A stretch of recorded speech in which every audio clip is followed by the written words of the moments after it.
2017 was possibly the single greatest year ever for video games. So, naturally, only 2 games were good enough this year to make it onto my list. I feel like everybody got what they wanted this year. RPG fans got Divinity 2 and Persona 5. You sick bastards out there got this Neo game that makes me want to die. Robot Shoot was pretty funny. Yakuza 0, chicken manager, still playing some Overwatch. I thought Doomfist was a great addition. I love the way they rolled him out with the missing Infinity Gauntlet.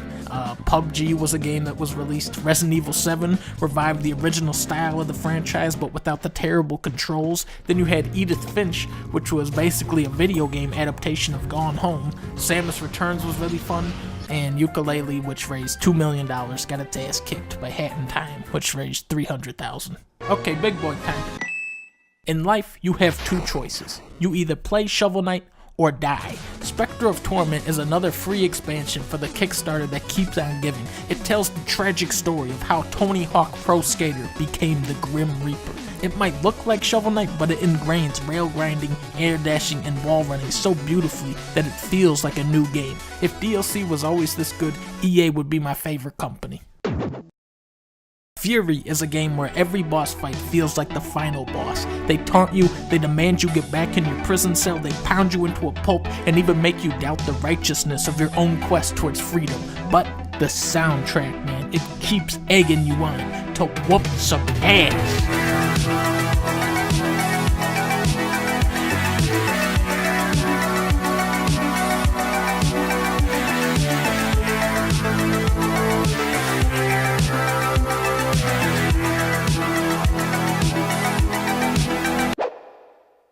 In the game Superhot, you gotta kill a bunch of red guys, and then the guy comes on and goes, Superhot, Superhot. The premise is that time only moves forward when you do, which in turn allows you to pull off some ludicrous shit. Whoa, give me that. There's no music, just the sounds of lead and glass sliding across the level. You can slice through a bullet with a samurai sword, throw a bottle at a dude's head, grab his gun out of the air, shoot him with it. Basically, Superhot allows you to become John Wick. Shit, Negro, that's all you had to say. This year, I learned that every game is actually the game Dark Souls. I think we've kind of made the Dark Souls of competitive first-person shooters. But you know what game isn't like Dark Souls? Dark Souls 3. You used to drive that old busted joint. See, I drive the new hotness. Old and busted, new hotness. Dark Souls will always be an important game, not only for launching Miyazaki and his team to massive success, but for proving that there is still a commercial interest in challenging games. It's also a game with dozens of memorable moments, like remember in Dark Souls 1 where if the rat bit you, you're now poisoned until you die? Remember this boss?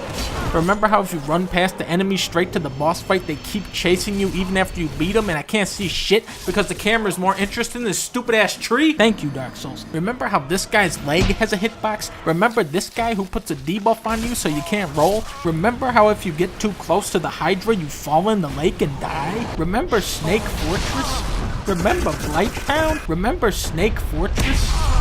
Remember the good feature where if you swing your weapon you just hit the wall instead every single time? Let's just say Dark Souls 3 takes a different approach to difficulty. The combat is far more reliable and fluid than the older titles, and it compensates for this with foes that are absolutely vicious. Right out the gate, it pits you against this mammoth knight who will pile drive you into hell if you slip up. The first time I fought this guy, it probably took me around 8 tries to finally take him down, and then I realized, shit, that was just the first enemy in the game. Most RPGs hammer the player with hours of expository dialogue, but Dark Souls tells a story simply by you walking through its rich, evocative settings. I don't need any cutscenes to tell me this is not the McDonald's parking lot, okay?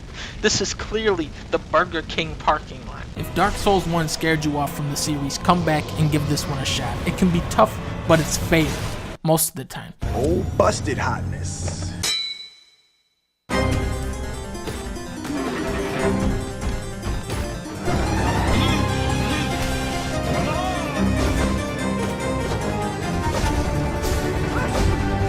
Hollow Knight is pretty much just Dark Souls. I beat Doom a couple times last year, but it wasn't until my 5th time through this year that I thought, Yeah, maybe this is a good game. In a horde of mediocre single-player shooters, Doom stands out by not forcing the player to hide behind shit the entire game like a little bitch. It's also one of the few shooters that feels better on a controller thanks to some great aim assist. In a cover shooter, levels typically play out like this. Move up, shoot, move up, boom, boom, go here, boom, boom. Doom is more like... You are bouncing all over the place, picking up health and ammo, smashing guys with your melee attack. Look at this new Call of Duty.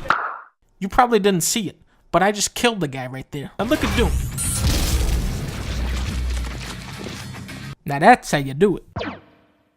This is a cute little game about a cup who is addicted to gambling, so he has to kill all of these people in order to sacrifice their souls to Satan.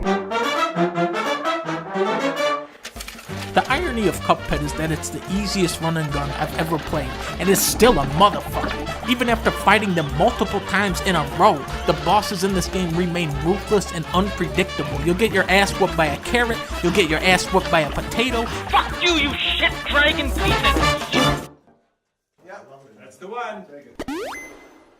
In 25 years since the Sega Genesis, developers have pursued hundreds of technological innovations to avert gamers' attention away from fun. Sonic Mania has no need for these distractions, because it is fun. It's fun as hell. I remember one time I was playing as the blue character. I believe his name is Ronald. And I saw this mosquito guy and I was like... Every time I pick this game up for a couple minutes, I end up playing it through to the end. The levels in this game are so fine-tuned, so meticulously constructed to keep that momentum going and going. The rhythm of it is infectious. It knows exactly when to put your platforming chops to the test and when to relinquish control and shoot you through at 300 miles an hour. Breath of the Wild might be the first open-world game to live up to its own massive scope. Nearly every inch of the map seems deliberate. You always feel like you're in the right place, like your own personal sense of discovery will be rewarded in some way. In contrast to most stuff on this list, Zelda is far more laid back and serene. Most of the game entails climbing and soaring around cel-shaded environments with sparse, minimalist melodies drifting through the breeze. The combat and puzzles actively prod your imagination and encourage the player to bend the game's systems to their will. I don't think I've had this much fun just toying around with the game's mechanics since the Phantom Pain. Nothing feels far-fetched. If you can dream it up, chances are it can be done. Watch, I'm gonna shoot myself all the way to the volcano. Watch and learn, boys. Game fucking sucks. Super Mario Odyssey, baby! That's what I'm talking about. It's like a fucking theme park of platforming. The whole experience is anchored around collectibles. That feeling that the next thing is right around the corner, and it always is, and it's always something incredible. You have the stretchy caterpillar, you got the beaked bird, you got the onion, you got the wire, the chain chomp, the T-Rex, the tank, the fork. You can be a Goombas, you can be a frog, and of course, the tree. This is the best one. Honestly, this game shouldn't exist. It's not even possible. Mario Odyssey is a miracle video game. Okay, let's break out the list. You got the good games, you got the real good ones, and then you enter the masterpiece zone. If you haven't played these ones, shame on you. And then, the big boys. Now, I've put a lot of thought into where Mario Odyssey belongs on this list. And I'm gonna go ahead and put it right up there with the big boys. It is that goddamn good. Yep. And then, of course, you have Super Mario Brothers 2, Super Mario Brothers 2, Game of the Year, Super Mario Brothers 2, piece of shit